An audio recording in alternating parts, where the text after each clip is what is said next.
Why is it called Vedanta? Again, we discussed Vedanta, the end of all knowledge. So what is the Veda? To understand the Vedanta, we have to understand the Veda, right? So there are 4 branches. It's actually quite interesting. Vedanta has 4 chapters. And each of those chapters has 4 pads, means 4 parts. So it's 16. That's why it's called Shodasa Pad. Like there's 16 main parts of the Vedanta. And the Veda itself was divided into 4 chapters or 4 parts. The Rig, the Yajur, the Atharva, and the Samaveda. Now, those are the 4 main branches of the Vedas. Within those branches, there's many sub-branches and twigs, you could say. There's and then also there's the Shruti, the Smriti. So generally, the Veda means the sum and bonum of all Vedic knowledge, the all spiritual kind of knowledge. Even in the Veda, there's many divisions of, like, you can say Dhanurveda, science of weaponry, military, fighting. Like, people are so absorbed, like Sun Tzu, right? The art of war. The art of war compared to the Dhanurveda is like, it's very small, very minuscule. But, so there's that, what's one branch of the Veda? Arthasastra, politics, ethics, morality. Then you have even things like Kama Sutra, that's part of the Veda. You have different rituals, Karma Kanda section. Ultimately, this is a very vast topic, what is the Veda? So I'm trying to go through it in a succinct fashion so we can have an overview. But ultimately, the Veda comprises all kind of knowledge in the realms of what you call the 4 Purusharthas. A Purushartha means a goal of, like a goal that you're striving to achieve through some different means, right? An artha. And Purush means of a human being. So Dharma means religious activities, and it can be divided into for spiritual purposes or for material gain, right? Dharma, artha, economic development and its various branches, as well as politics, all those kinds of things. Kama, enjoyment, sense enjoyment, and I mean, basically the people who are looking for wealth, the people who are looking for enjoyment or happiness, kam or artha, and ultimately moksha, salvation. But Krishna in the Bhagavad Gita, why Vedanta is important? Because Krishna in the Bhagavad Gita tells Arjuna, Traigunya Vishaya Veda Nistraigunya Bhavarjuna. This is one of the verses we should learn. Nirdanda Nitya Sattvasto Niryogo Kshema Atmavan. That Traigunya Vishaya Veda, most of the Vedas, they deal with Vishay. Vishay means sense enjoyment or gratification of our so-called self. And the extensions, the agents of the so-called self, which is the senses. You could say they're like the tools of the self, or the example is given of horses, and the soul being as a passenger on a chariot of the body, and the senses of the horses trying to help us acquire things we desire, right? So Vishaya, Traigunya Vishaya Veda means, Vishaya also means the subject matter, but also means the objects of the senses. So Krishna told Arjuna, try to rise above the topics of the Vedas that are meant only for fulfillment of social development, enjoyment in this world, and all those kinds of pursuits. We need to try to transcend that. So that's Krishna's instruction to Arjuna. And in Krishna's Gita, Krishna in a few different places refers to the Vedanta, that if you want to further study this, go to the Vedanta. That's why, I mean, today we're doing a bit of an overview, but to really get into it, then it's going to be a very, very detailed kind of process of understanding it through a kind of revelatory process of, like, the deeper you go into it, the more you can glean from it. So it's not something that we're going to try to cover, like we were talking a little bit about this before, the forest for the trees. We don't want to lose the forest for the trees, the details. So we give an overview, and then, you know, it's like you look out at the Amazon or you look out at a huge forest, but then you're going to go in, and if you're just stuck in the middle of the forest and you don't know the big scope of it, then you can get lost in the details, right? So we're going to give an overview, but when we actually get into it, it's going to, one sutra, in the Vedanta, there's 550 sutras. So a sutra means a few words that give a logical understanding of a specific argument or a specific kind of topic, right? So generally, the Vedanta, what it means is that it's giving what you would call like the digest of all of the Upanishads. There's over 1,000 Upanishads originally, and we have like 108 prominent or 10 prominent, even more prominent. But what the Vedanta Sutra is giving is that these sutras, in a few words, they're referencing all the different philosophical discussions and debates and arguments and stories in all the Upanishads. And the Upanishads is like the wisdom section of the Vedas. You want to realize like what is the real purpose of life and the real meaning of existence beyond just, okay, try to do a little bit of dharma, try to do some good philanthropy, try to enjoy, try to have a stable family, society, home, those kinds of things. The Upanishads, the wisdom section, right? That's why they say Vedanta, it's not so much interested in theology as philosophy. And ultimately, the Western, what you would call like philosophers and scientists, they don't like to call like the Vedic tradition philosophy. They like to play it down as theology more. But actually, the Upanishads and the Vedanta, these are the topmost philosophies. And it's the reason theology comes into play is because if you go down the path far enough in philosophy, then you're going to come to the question of theology. You're going to come into theology is going to enter into that realm of your discussion, right? But ultimately, the Vedanta Sutra, it's a few words like Atato Brahma Jigyasa. We're going to hear more about this. Atato Brahma Jigyasa, 3 words. But within that, there's a whole discussion. If we want, we can discuss it for weeks. We'll try to do it in half an hour. But if you want to, you can go more and more into it. The second, Janmadasya Yataha. If you want to discuss that, we did it in our Bhagavatam class. We spent like 8-9 days on that first verse. And each day was like an hour. You were there or not? We spent like 7-8 hours on one verse. And that's referring to one of the sutras. Another thing to remember is that what we're going to be doing in our class is the Vedanta Sutra has various commentaries. So the main commentaries, because it's so enigmatic, right? Naturally, many interpretations can be taken from it. Because it's sutra, it's like a few words. And so if you don't know the whole background of it, or even if you do know the whole background of it, it's very easy to interpret it in different ways. And that's why we see many different interpretations.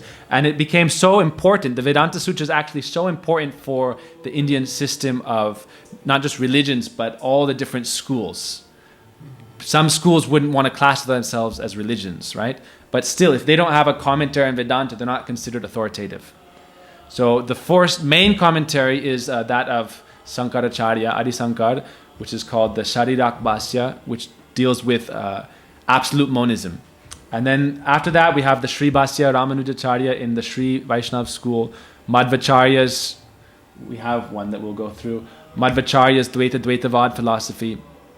Ramanujacharya deals with Vashishta Dvaitavad philosophy. Then we also have Nimbaditya and Vishnu Swami.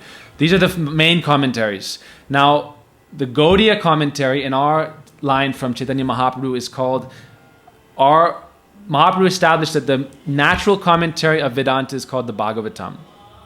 That's why in our course, we're going to be showing you how each of the sutras has a corollary verse in the Bhagavatam, 1 or 2 sometimes, or even more. So for example, Tata Brahma Jigyasu will be telling you a sloka. Then Janmada Seyata is obviously connected to the first verse of Bhagavatam, which starts with the exact same words. That's also one of the evidences that shows that they're connected, right? And also they're by the same author, Vedvyas. So he wrote Janmada Seyata, and he wrote the Srimad Bhagavatam, Janmada Seyata Anvayadi Tartas Charte Svabhigya Swarat Tene Brahma Hridaya Adi Kavayam Yat Muyanti Yat Surayaha Taijovari Mridam Yata Vinimayo Yatra Trisura, like that. Satyam Param Dimahi. So they're very interconnected. So that's why the Gaudiyas, we didn't have a commentary until Baladev Vijabhushan. Baladev Vijabhushan is the disciple in the Bhagavat Parampara of Vishwanath Chakravarti Thakur. And in Jaipur, you may know this story, they were saying that the Gaudiyas weren't an authoritative school or a branch of the Vaishnav, the Vaishnav religion, because they didn't have a commentary on Vedanta. That's how important the Vedanta is. That's why Gurudev would say, the preachers especially said, if you don't know Vedanta, then how are you going to preach? We're the Bhakti Vedantas. You know, Param Gurudev in his line Bhaktivedanta Swami Prabhupada, Bhaktivedanta Narayana Goswami Maharaj, Bhaktivedanta Trivikram Goswami Maharaj, Bhaktivedanta Vamana Goswami Maharaj. Our whole line is the Vedanta line. Param Gurudev established the Gaudiya Vedanta Samiti. So that's why for us Vedanta is very important, but it's often neglected because it's too philosophical for most people to engage their interest long enough to really go through the whole thing. But Gurudev published himself. This is the fourth part here. We have all the parts actually. Eventually we'll be doing these in English. This is in Hindi now. Hindi and Sanskrit. So Bhari Vijayabhushan gave his Govinda Bhasya commentary. We'll go into that story I think later, or we'll need to discuss that story because we're going to be mostly dealing with his commentary. So we will discuss how it came about. But today we'll kind of leave that for now because I want to cover some other topics. But the natural commentary of the Vedanta is the Bhagavatam. And that's because Ved Vyas, he wrote, it's like we have to understand the importance of the Bhagavatam, and part of the way to understand that importance is by realizing that the Vedanta and the Bhagavatam are like sisters almost. They're like the same thing. One is the summary and one is unabridged. One is dealing with like the whole grand concept of it, and one is in a very succinct like notes form. So many things. So there's a few verses that are important for us to learn that show that the Bhagavatam is the natural commentary of the Vedanta. And two of those verses we'll actually, for those watching online also, we'll have like an online academy, an online course where if you join that, it'll be gamified, so you'll see your progress. Also, we will give you the notes that go with it, and also our process for memorizing the slokas, other content that won't be on YouTube. So we invite you to, we'll be providing that in the upcoming weeks. So we're going to be learning the slokas as we go, and also taking notes so that we're not just learning the slokas, because then you can get caught up in the details without understanding the whole breadth of it. So we'll learn the slokas and also try to take notes of the stories and the main philosophical points. So that, and also we'll be regularly revising, because the nature of the mind for most people in Kali Yuga is that you remember something and then it fades away, its detail fades away. So again, when you remind yourself of it regularly, that's called smarana, remembering. Then it again clarifies. And then eventually it becomes encoded in your psyche, right? So that's why we're going to be repeating it. But there's two verses that we're going to share that refer to the Bhagavatam as the natural commentary. One is Arthoyam Brahma Sutranam Bharatartha Vinirmayam Gayatri Bhashya Rupasyo Vedartha Paribringhita. I believe this is in one of the Guru Purana. And it says that it is the Arthoyam Brahma Sutranam. It means the Bhagavatam is the Artha, the real explanation, the real meaning, Artha, of the Brahma Sutra. Arthoyam Brahma Sutranam Bharatartha Vinirnayam. Bharatartha means the Mahabharata. That's one of the great epics in India. You could say the great epic along with the Ramayana. So Bharatartha Vinirmayam, it's the essence of the Mahabharata. The essence of the Mahabharata is the Bhagavad Gita. So Vedanta and Bhagavad Gita are also very intricately intertwined in such a way that they're inseparable, right? Gayatri Bhashya Rupasyo, the Vedanta is the commentary of the Gayatri. So what is the Gayatri? Gayatri starts with Om. Om is the Bij mantra for creation. And it has two forms, Om and Klim. Klim is also the Bij mantra for creation, creative power, you can say. That's why it said that Brahma, he chanted Om for before time as we know it existed. When Brahma was first born, at that time, the universe had not been manifested, so material time as we know it was not even present. So before material time as we know was present even, that time he was chanting Om. He heard the instruction from the Lord Tapa. Before meditation, he chanted Om. By the power of his chanting Om, everything was manifested. Ultimately, he received Gayatri Mantra, the Brahma Gayatri, and then that also manifested as Kam Gayatri. That's why Klim and Om are interrelated. I know we're talking about a lot of stuff. Anyhow, so what were we talking about before that? Getting distracted a bit. So that verse, right? Bharatartha Gayatri Bhashya Rupaso Vedartha Paribringhita. It's the crystallized essence of all the Vedas, the Bhagavatam. So that's why the Vedanta and the Bhagavatam are very duly important, that it's going to be very nice that it actually hasn't been published in English before. There's one Pandit, Haridas Sastri, who showed. There's actually another one of Gurudev's disciples in Mathura who did the same thing. But what they did is basically show how each of the Vedanta Sutras connects to a few at least one Bhagavatam verse. And so as we go through the sutras, we'll learn it through the commentaries of Baladev, Ramanuja, and others. And then also in relation to the Bhagavatam, right? Vedanta is also called Vedanta Darshan. That's another thing I wanted to talk about in brief. Darshan is a philosophical system. That's again why it's philosophy. And in Indian thought, there's 6 philosophical traditions. And also, if you look at those 6 philosophical traditions, they also have their parallels in the West. And that's why we'll try to go over some of the Western thought and how it relates to the Saddarshan. Saddarshan means the 6 philosophical systems. It's named Darshan because Darshan is what gives illumination, right? What gives wisdom. So that's another name is Vedanta Darshan. So that's one of the verses we should learn. And then there's another verse. Sarva Vedanta Saram hi Srimad Bhagavatam isyate tad rasamrita triptasya nanyatra syad rati kvachit. That the Srimad Bhagavatam is the Sarva Vedanta Saram, the essence of all the Vedas. Srimad Bhagavatam isyate, it is the Srimad Bhagavatam. Tad rasamrita triptasya, when one becomes satisfied drinking that nectar, amrita, nanyatra syad rati kvachit, will have no taste for anything else.